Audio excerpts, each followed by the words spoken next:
So നമ്മൾ previous year question പേപ്പറിലേക്കാണ് പോകുന്നത്. ലെക്ചർ ഇൻ പോളി കമ്പ്യൂട്ടർ സയൻസിലെ പ്രീവിയസ് ഇയർ ക്വസ്റ്റ്യൻ ആണ്. ക്വസ്റ്റ്യൻ ഇങ്ങനെയാണ്: which of the following concurrency control protocol ensure both conflict serializability and freedom from dead lock? 1 2-phase locking, then 2 time stamp ordering. Options എന്ന് പറയുന്നതാണ് 1 only, 2 only, neither 1 nor 2, both 1 and 2. Okay, അപ്പോൾ ഇവിടെ തന്നിട്ടുള്ളത് 2 concurrency control പ്രോട്ടോകോളാണ്. ഇതിൽ ആരാണ് അല്ലെങ്കിൽ ഇത് രണ്ടും കോൺഫ്ലിക്റ്റ് സീരിയലൈസബിലിറ്റിയും ഫ്രീഡം ഫ്രം ഡെഡ് ലോക്കും പ്രൊവൈഡ് ചെയ്യുന്നുണ്ടോ എന്നുള്ളതാണ് ക്വസ്റ്റ്യൻ. ഓക്കെ, അപ്പോൾ ഇതിൻ്റെ ആൻസർ എന്ന് പറയുന്നത് നമ്മുടെ ടൈം സ്റ്റാമ്പ് ഓർഡറിങ് ആണ്. അപ്പം അതിൻ്റെ ആൻസർ എന്തുകൊണ്ടാണ് അത് വന്നത് നമുക്ക് നോക്കാം. ഫസ്റ്റ് ഓപ്ഷൻ എന്ന് പറയുന്നത് കോൺഫ്ലിക്റ്റ് സീരിയലൈസബിലിറ്റി ആണ്. കോൺഫ്ലിക്റ്റ് സീരിയലൈസബിലിറ്റി എൻഷുർ ചെയ്യാനായിട്ട് കൊണ്ടുവന്ന പ്രോട്ടോക്കോളാണ്, ആദ്യത്തെ കൺകറൻസി കൺട്രോൾ പ്രോട്ടോക്കോളാണ് 2-phase ലോക്കിംഗ് എന്ന് പറയുന്നത്. പക്ഷേ 2-phase ലോക്കിംഗ് പ്രോട്ടോക്കോളിന് ഒരിക്കലും ഡെഡ് ലോക്കിൽ നിന്നുള്ള ഫ്രീഡം എൻഷുർ ചെയ്യാനായിട്ട് പറ്റിയിട്ടില്ല. അതുപോലെ തന്നെ നമ്മുടെ റിക്കവറബിൾ കാസ്കേഡിങ് റോൾ ബാക്ക് എന്ന് പറഞ്ഞിട്ടുള്ള പ്രോബ്ലവും റിക്കവർ ചെയ്യാനായിട്ട് നമ്മുടെ കോൺഫ്ലിക്റ്റ് സീരിയലൈസബിലിറ്റിക്ക് ടൈം സ്റ്റാമ്പ് 2-phase ലോക്കിങ്ങിന് പറ്റിയിട്ടില്ല. 2-phase ലോക്കിങ്ങിൽ മെയിൻലി 2 ഫേസാണ് രണ്ട് മെയിൻ ലോക്സ് ആണുള്ളത്, ഗ്രോയിങ് ഫേസും ഷ്രിങ്കിങ് ഫേസും. ഗ്രോയിങ് ഫേസിൽ ലോക്സ് എല്ലാം അക്വയർ ചെയ്യും, ഷ്രിങ്കിങ് ഫേസിൽ അതെല്ലാം അക്വയർ ചെയ്ത ലോക്സ് എല്ലാം റിലീസ് ചെയ്യും. അപ്പം സീരിയലൈസബിലിറ്റി എൻഷുർ ചെയ്യാനായിട്ട് നമ്മുടെ 2-phase ലോക്കിങ്ങിന് പറ്റും. ഓക്കെ, ഇനി ടൈം സ്റ്റാമ്പ് ഓർഡറിങ്ങിനാണെങ്കിൽ കോൺഫ്ലിക്റ്റ് സീരിയലൈസബിലിറ്റിയും പറ്റും, അതുപോലെ തന്നെ ഫ്രീഡം ഫ്രം ഡെഡ് ലോക്കും എൻഷുർ ചെയ്യാനായിട്ട് ടൈം സ്റ്റാമ്പ് ഓർഡറിങ്ങിന് പറ്റും. ബട്ട് ഈ 2 കൺകറൻസി കൺട്രോൾ പ്രോട്ടോക്കോളിനും ഉള്ള ഒരു ഡിമെറിറ്റ് എന്താണെന്ന് പറഞ്ഞു കഴിഞ്ഞാൽ കാസ്കേഡ് ഫ്രീ ആയിട്ടുള്ള ഷെഡ്യൂൾസ് പ്രൊവൈഡ് ചെയ്യാനായിട്ട് പറ്റത്തില്ല. അതുപോലെ തന്നെ ഷെഡ്യൂൾസ് റിക്കവറബിൾ ആകാനും ഈ 2 പ്രോട്ടോകോൾസിനും പറ്റില്ല എന്നുള്ളതാണ് പ്രത്യേകത. So 2-phase locking ensure only conflict serializability, time stamp ordering ensure both conflict serializability and freedom from dead lock.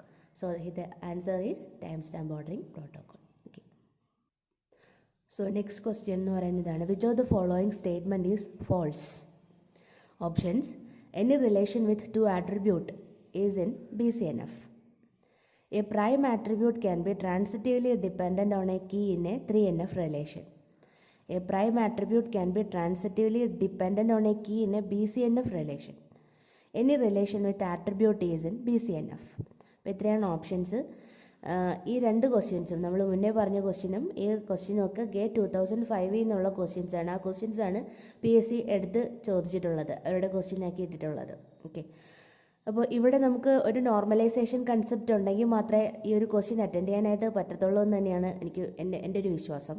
ആദ്യത്തെ ഓപ്ഷൻ നോക്കാം. Any relation with 2 attribute is in BCNF അല്ലേ? കറക്റ്റാണ്. BCNFൽ 2 attributes മിനിമം എന്തായാലും വേണം അല്ലേ?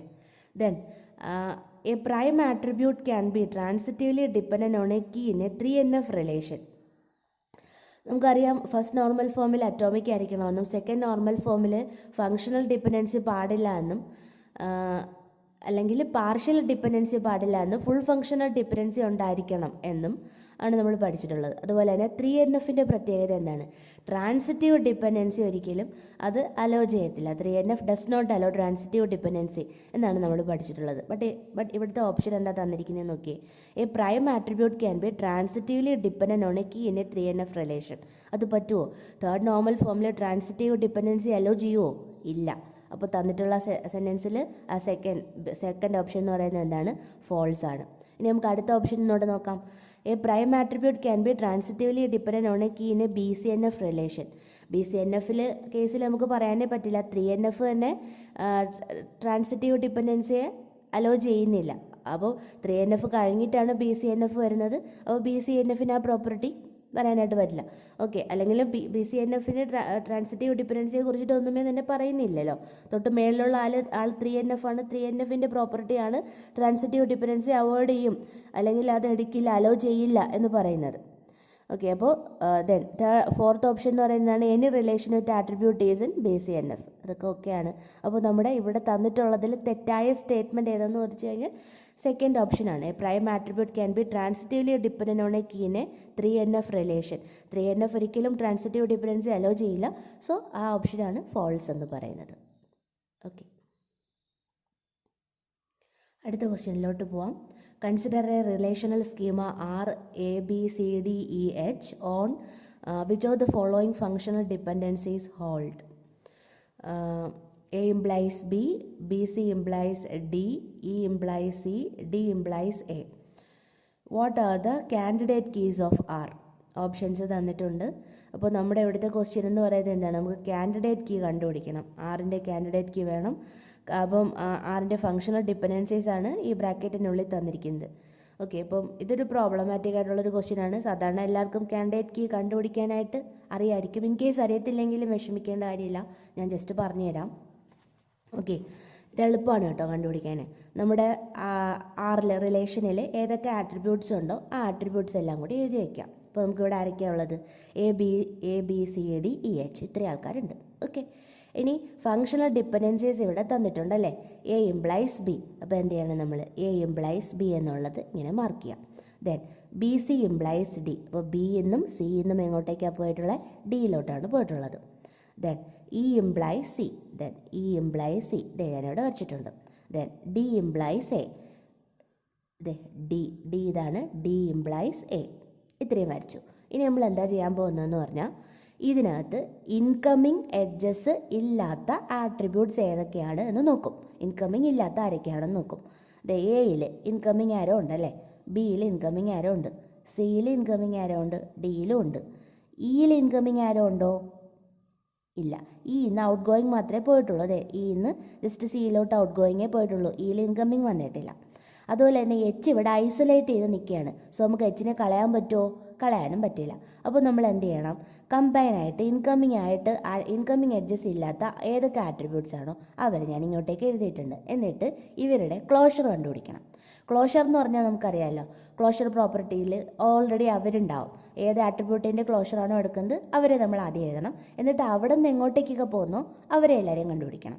ഓക്കെ, അപ്പോൾ ഇവിടെ ഈ വെച്ചുമാണ് ഞാനിപ്പോൾ എടുത്തിട്ടുള്ളത്. കാര്യം ഇൻകമിങ് ഇല്ലാത്ത ആൾക്കാർ അവരായിരുന്നു. അതിൻ്റെ ക്ലോഷർ എടുക്കാൻ പോവാണ്. ക്ലോഷർ എടുക്കുമ്പോൾ ഓട്ടോമാറ്റിക്കലി ആര് വരും? ഇയും എച്ചും വരും അല്ലേ. ഇനി നമുക്ക് നോക്കാം, ഈ ഇന്ന് എങ്ങോട്ടെങ്കിലും പോകാൻ പറ്റുമോ? ആരാണ്? ഈ ഇന്ന് സിയിൽ പോവാം അല്ലേ. അപ്പോൾ സിയിലോട്ട് പോയിട്ടുണ്ട്. ഇനി സിന്ന് എങ്ങോട്ടെങ്കിലും പോകാൻ പറ്റുന്നുണ്ടോ? ഇല്ല. അല്ലെങ്കിൽ ഇന്നോ എച്ചിന്നോ എങ്ങോട്ടെങ്കിലും ഇനി പോകാൻ പറ്റുന്നുണ്ടോ? ഇല്ല. അപ്പോൾ ഇത് ഈ എച്ചിൻ്റെ ക്ലോഷർ എടുത്തപ്പോൾ നമുക്ക് എന്ത് മാത്രമാണ് കിട്ടിയത്? ഈ എച്ച് സി ആണ് വന്നത്. ബാക്കി എല്ലാ ആട്രിബ്യൂട്ട്സിലോട്ടും നമുക്ക് പാസ് ചെയ്ത് പോകാനായിട്ട് പറ്റിയിട്ടില്ല. സോ ഈ എച്ച് എന്ന് പറയുന്നത് ഒരിക്കലും ഇവിടുത്തെ കാൻഡിഡേറ്റ് കീ അല്ല. അപ്പോൾ കാൻഡിഡേറ്റ് കീ എന്താണ്? നമ്മുടെ ക്ലോഷർ പ്രോപ്പർട്ടി എടുത്ത് ക്ലോഷർ എടുക്കുമ്പോൾ ആട്രിബ്യൂട്ടിൻ്റെ ക്ലോഷർ എടുക്കുമ്പോൾ എല്ലാ ആട്രിബ്യൂട്ടിലോട്ടും നമുക്ക് പാസ് ചെയ്ത് പോകാൻ പറ്റിയാൽ അതാണ് കാൻഡിഡേറ്റ് കീ എന്ന് പറയുന്നത്. അപ്പോൾ ഈ എച്ച് ഒരു കാൻഡിഡേറ്റ് കീ ആണോ? അല്ല. ഓക്കെ, അപ്പോൾ അതല്ലാത്ത സ്ഥിതിക്ക് ഇനി എന്ത് ചെയ്യണം? നമ്മളതിൻ്റെ കോമ്പിനേഷൻസ് ട്രൈ ചെയ്ത് നോക്കണം. ഈ എച്ചിൻ്റെ കൂടെ ആദ്യത്തെ ആട്രിബ്യൂട്ടാണ് ഇവിടെ എ. അപ്പം എ ഇ എച്ച് എന്നുള്ള കോമ്പിനേഷൻ എടുത്ത് അതിൻ്റെ ക്ലോഷർ കണ്ടുപിടിക്കുക. അപ്പോൾ എ ഇ എച്ച് എടുത്തു, അതിൻ്റെ ക്ലോഷർ കണ്ടുപിടിക്കുമ്പോൾ ഓൾറെഡി എ ഇ എച്ച് ഉണ്ട്. ഇനി എയിന്ന് ബിയിലോട്ട് പോവാം. ഓക്കെ, ഞാനപ്പോൾ ബി എഴുതിയിട്ടുണ്ട്. ഇനി പിന്നെ നമ്മുടെ ഇ ഇന്ന് ഓൾറെഡി സിയിലോട്ട് പോവാം. അപ്പോൾ ഇ ഇന്ന് സിയിലോട്ട് പോവാം. ബി സിന്ന് എങ്ങോട്ട് പോവാം? ഡിയിലോട്ടും പോവാം. അപ്പോൾ എല്ലാ ആട്രിബ്യൂട്ടും കവർ ആയില്ലേ എന്ന് നോക്കിയേ. ഇതാ നോക്കുക, A B C D E H. Okay, അപ്പോൾ എല്ലാ ആട്രിബ്യൂട്ട്സും കവറായേ. അപ്പോൾ എ ഇ എച്ച് എന്ന് പറയുന്നത് എന്താണ്? ഒരു കാൻഡിഡേറ്റ് കീ ആണ്. അപ്പോൾ എ ഇ എച്ച് ഒരു കാൻഡിഡേറ്റ് കീ ആണ്. ദെൻ അടുത്ത കോമ്പിനേഷൻ എടുക്കുകയാണ് ഞാൻ. ബി ഇ എച്ചിൻ്റെ ക്ലോഷർ കണ്ടുപിടിക്കുകയാണ്. അപ്പോൾ ഓൾറെഡി ബി ഇ എച്ച് എഴുതി. ഇനി നമ്മുടെ ഇന്ന് നമ്മൾ ഓൾറെഡി സിയിലോട്ട് പോകുമെന്ന് പറഞ്ഞു. അപ്പോൾ സി എഴുതി. ഓക്കെ, പിന്നെ അപ്പോൾ ബിയും സിയും കിട്ടി. ബിയും സിയും കിട്ടിക്കഴിഞ്ഞാൽ ഡിയിലോട്ട് പോകാമെന്ന് പറഞ്ഞു. ഓക്കെ, ഇനി ഡിന്ന് എവിടെ പോവാം? എയിലോട്ടും പോവാം. അപ്പം A B C D E H എല്ലാ ആട്രിബ്യൂട്ട്സും കവറായേ. ഓക്കെ, അപ്പോൾ ബി ഇ എച്ചും ഒരു കാൻഡിഡേറ്റ് കീ ആണ്. ദെൻ അടുത്തത് നമുക്ക് സി ഇ എച്ച് നോക്കാം. അടുത്ത കോമ്പിനേഷൻ എടുത്തു, സി ഇ എച്ച്. സിന്ന് എങ്ങോട്ടെങ്കിലും സി എച്ച് ഓൾറെഡി എഴുതുക. ദെൻ ഇന്ന് ഓൾറെഡി സിയിലോട്ടാണ് പോകുന്നത്. എഗെയിൻ സിന്ന് മാത്രമായിട്ട് എങ്ങോട്ടും പോകാനും പറ്റില്ല. അപ്പോൾ എല്ലാ ആട്രിബ്യൂട്ട്സിലോട്ടും പോകാൻ പറ്റിയോ? ഇല്ല. സോ അത് കാൻഡിഡേറ്റ് കീ ആണോ? അല്ല. ഇനി അടുത്ത് നോക്കുക, ഡി ഇ എച്ച് എടുക്കുക. ഡി എച്ചിൻ്റെ കോമ്പിനേഷൻസ് ട്രൈ ചെയ്യുക. ഡി എച്ച് എഴുതി. ഡിന്ന് നമുക്ക് എയിൽ പോകാമെന്ന് പറഞ്ഞു. ഓക്കെ, എഴുതിയിട്ടുണ്ട്. ദെൻ ഇന്ന് സിയിലോട്ട് പോകാമെന്ന് പറഞ്ഞു. അപ്പോൾ ഇന്ന് സി എഴുതിയിട്ടുണ്ട്. അപ്പോൾ നമ്മുടെ ബിയും സിയും എഴുതി കഴിഞ്ഞാൽ എ ഇന്ന് ബിയിലോട്ടും പോകാമെന്ന് പറഞ്ഞു. ഓക്കെ, അപ്പം A B C D E E H എല്ലാം കവറായിട്ടുണ്ട്. അപ്പോൾ ഡി എച്ചും കാൻഡിഡേറ്റ് കെ ആണ്. അപ്പോൾ ആരൊക്കെയാണ് നമ്മുടെ ഇവിടുത്തെ കാൻഡിഡേറ്റ് കെ എന്ന് പറയുന്നത്? A E H, B E H, D E H. ഇത് ഓപ്ഷൻസിലുണ്ടോ എന്ന് നോക്കാം. ആദ്യത്തെ ഓപ്ഷനിൽ A E B E D E ആണ്. അത് നമ്മൾ മനഃപൂർവ്വം തെറ്റിക്കാനായിട്ട് തന്നിരിക്കുകയാണ്. നമ്മൾ എച്ച് ഇൻ കേസ് നമ്മൾ എടുത്തില്ല എന്നുണ്ടെങ്കിൽ ഈ ഓപ്ഷൻ നമ്മൾ എഴുതും, അത് തെറ്റിയും പോവും. ഒരിക്കലും എച്ച് നമ്മളിവിടെ മിസ് ചെയ്യാൻ പാടില്ല. നമ്മൾ ജസ്റ്റ് ഈ ഒരു കൺസെപ്റ്റ് ഓർമ്മിച്ചിരുന്നാൽ ഇൻകമിങ് എഡ്ജ് ഇല്ലല്ലോ, പിന്നെ അയാൾ ഐസൊലേറ്റ് ചെയ്തില്ലേലും എച്ചിൽ ഇൻകമിങ് എഡ്ജ് ഒന്നും ഇല്ല. സോ അതിനെയും കൂടെ ചേർത്തിട്ട് വേണം എടുക്കാനായിട്ടുള്ളത്. അപ്പോൾ ഒരിക്കലും ഓപ്ഷൻ എ വരില്ല. പിന്നെ ഓപ്ഷൻ ബി ആരൊക്കെയാണ്? A H, B H, D H അല്ലേ? അപ്പോൾ കറക്റ്റ് ആൻസർ എന്ന് പറയുന്നത് ഓപ്ഷൻ ബി ആണ്. ഓക്കെ, അപ്പോൾ ഇങ്ങനെയാണ് നമ്മൾ കാൻഡിഡേറ്റ് കീസിനെ കണ്ടുപിടിക്കുന്നത്. അടുത്ത ക്വസ്റ്റ്യൻ ഇതാണ്. Given relation R of Wx and S of YZ, the result of select distinct W, X from R, S is guaranteed to be same as R, provided R and S have no duplicates, S has no duplicate and R is non-empty. R and S have same number of tuples. R has no duplicate and S is non-empty. ഇത്രയാണ് options എന്ന് പറയുന്നത്. അപ്പോൾ നമ്മുടെ ഇത് ഗേറ്റിലെ question തന്നെയാണ്, 2005 CS gate question തന്നെയാണ്. അത് തന്നെയാണ് PSC എടുത്ത് അതേപോലെ തന്നെ ചോദിച്ചിരിക്കുകയാണ്. അപ്പോൾ ഇതിൻ്റെ ഓപ്ഷൻസ് ഏത് വരും നമുക്ക് നോക്കാം. അപ്പോൾ ഇവിടുത്തെ കൊറിയാണ് നമ്മളെടുത്ത് ശ്രദ്ധിക്കേണ്ട ഒരു കാര്യം. പക്ഷേ PSCയുടെ ക്വസ്റ്റ്യനിൽ, സോറി ഞാൻ ഇതിങ്ങനെ മൂവ് ചെയ്യുന്നതിൽ നിങ്ങൾക്ക് കാണാൻ പറ്റുന്നില്ല എന്ന് എനിക്കറിയാം, സോറി. ഓക്കെ, അപ്പോൾ ഇത് നോക്കാം. അപ്പോൾ ഇവിടുത്തെ നമ്മുടെ കൊറിയാണ് ഏറ്റവും ഇമ്പോർട്ടൻറ്റ്. പക്ഷേ PSCയുടെ ക്വസ്റ്റ്യനിൽ ഇങ്ങനെ നിരത്തി ഇങ്ങനെ എഴുതിയിരിക്കുകയാണ് കേട്ടോ. അപ്പോൾ നമുക്ക് കൊറിക്ക് എത്രത്തോളം ഇമ്പോർട്ടൻസ് കൊടുത്ത് വായിക്കാൻ പറ്റത്തില്ല എങ്കിൽ ഒരിക്കലും നമുക്ക് കറക്റ്റ് ആൻസറിൽ എത്താൻ പറ്റില്ല. കൊറി ഇങ്ങനെയാണ്: select distinct W, X from R, S is guaranteed to be same as R എന്നാണ്. അപ്പം കൊറി ശ്രദ്ധിച്ച് കാണുക. കുറേ ശ്രദ്ധിച്ച് കണ്ടാൽ മാത്രമേ ബാക്കി കാര്യങ്ങളിലേക്ക് നമുക്ക് വരാനായിട്ട് പറ്റത്തുള്ളൂ. അപ്പോൾ ഈ ഒരു ക്വസ്റ്റ്യൻ ചെയ്തപ്പോൾ അത് എന്തിന് സെയിം ആയി എന്നാണ് പറയണത്? ആറിന് സെയിം ആയി എന്നാണ് പറയണത്. ആറിന് സെയിം ആവണമെങ്കിൽ ഇതിനകത്ത് ഏത് കണ്ടീഷനാണ് സാറ്റിസ്ഫൈ ചെയ്യേണ്ടതെന്നാണ് ക്വസ്റ്റ്യൻ. അപ്പോൾ ഇവിടെ നോക്കിയേ, നമ്മുടെ കുറേ എന്താണ്? സെലക്ട് ഡിസ്റ്റിങ്ക്റ്റ് W, X ആണ്. Wയും Xും ആരുടെയാണ്? ഏത് ആട്രിബ്യൂട്ടിൽ നിന്ന് വന്നതാണ്? സോറി, ഏത് റിലേഷനിൽ നിന്ന് വന്നതാണ്? R എന്നുള്ള റിലേഷനിൽ നിന്ന് വന്നതാണ് അല്ലേ? എന്ന് നോക്കിയേ, ആറിൻ്റെ ആട്രിബ്യൂട്ടാണ് WXും. അപ്പോൾ WXും ആണ് നമുക്ക് കണ്ടുപിടിക്കേണ്ടത്. അത് ഡിസ്റ്റിങ്ക്റ്റും ആണെന്ന് പറയുന്നുണ്ട്. ഡിസ്റ്റിങ്ക്റ്റ് എന്ന് പറഞ്ഞാൽ ഡ്യൂപ്ലിക്കേറ്റ്സ് പാടില്ല. ഓക്കെ, ഇനി ഫ്രം R, S എന്നാണ് പറഞ്ഞിട്ടുള്ളത്. ഈ R, Sൻ്റെ പ്രത്യേകത എന്താണെന്നറിയാമോ? R, S എന്ന് പറഞ്ഞു കഴിഞ്ഞാൽ നമ്മൾ ജോയിൻ ചെയ്യത്തില്ലയോ, ആ ജോയിൻ തന്നെയാണ് ഈ R, S എന്ന് പറയുന്നത്. സാധാരണ ജോയിൻ്റെ പ്രത്യേകത എന്താണെന്ന് പറഞ്ഞാൽ ക്വസ്റ്റ്യനിൽ എന്ത് കാണും? R, Sൽ കണ്ടീഷൻ പറഞ്ഞിരിക്കും, അല്ലെങ്കിൽ ആറിനകത്തുള്ള ഏത് ആട്രിബ്യൂട്ടും എസിനകത്തുള്ള ഏത് ആട്രിബ്യൂട്ടുമാണ് സെയിം എന്നൊക്കെ പറഞ്ഞ് ജോയിനിൽ കണ്ടീഷൻ തന്നിരിക്കും. പക്ഷേ ഇവിടെ കണ്ടീഷൻ ഉണ്ടോ? ഇല്ല. അപ്പോൾ R, S എന്ന് മാത്രമേ പറഞ്ഞിട്ടുള്ളതെങ്കിൽ, കണ്ടീഷൻ സ്പെസിഫൈ ചെയ്തിട്ടില്ല എങ്കിൽ അതിൻ്റെ മീനിങ് എന്താണെന്ന് പറഞ്ഞാൽ അത് കാർട്ടീഷ്യൻ പ്രോഡക്റ്റ് പോലെയാണ് വർക്ക് ചെയ്യുന്നത്. ഓക്കെ, കാർട്ടീഷ്യൻ പ്രോഡക്റ്റിൻ്റെ പ്രത്യേകത അറിയാലോ, സകലമാന കോമ്പിനേഷൻസും വരും അല്ലേ? അപ്പോൾ സകലമാന കോമ്പിനേഷനും R, Sൽ വരും. ഇനി നമുക്ക് ബാക്കി എങ്ങനെയൊക്കെയാണെന്ന് നോക്കാം. അപ്പോൾ ആദ്യത്തെ ഓപ്ഷൻ എന്ന് പറയുന്നത് എന്താണെന്ന് നോക്കിയേ, R and S has no duplicates. അത് വരാൻ ചാൻസ് ഉണ്ടോ? ആറിനും എസിനും ഡ്യൂപ്ലിക്കേറ്റ്സ് വരില്ല എന്നാണ് പറഞ്ഞിട്ടുള്ളത്. ആറിനും എസിനും ഡ്യൂപ്ലിക്കേറ്റ്സ് വരാതിരിക്കുമോ? ഡ്യൂപ്ലിക്കേറ്റ്സ് എന്തായാലും വരും. കാര്യം കാർട്ടീഷ്യൻ പ്രോഡക്റ്റാണ് ചെയ്യുന്നത്, അതുകൊണ്ട് എന്തായാലും ഡ്യൂപ്ലിക്കേറ്റ്സ് വരും. ഇനി സെക്കൻഡ് ഓപ്ഷൻ നോക്കാം. S has no duplicates and R is non empty. Okay, എസിന് ഡ്യൂപ്ലിക്കേറ്റ്സ് ഇല്ല, R നോൺ എംപ്റ്റിയുമാണ് എന്താണ് പറഞ്ഞേക്കുന്നത്. ഓക്കെ, ആ ഓപ്ഷൻ എന്താണെന്ന് നമുക്ക് നോക്കാം. ഇവിടെ ആറും എസുമായിട്ടല്ലേ കാർട്ടീഷ്യൻ പ്രോഡക്റ്റ് എടുക്കുന്നത്. അപ്പോൾ R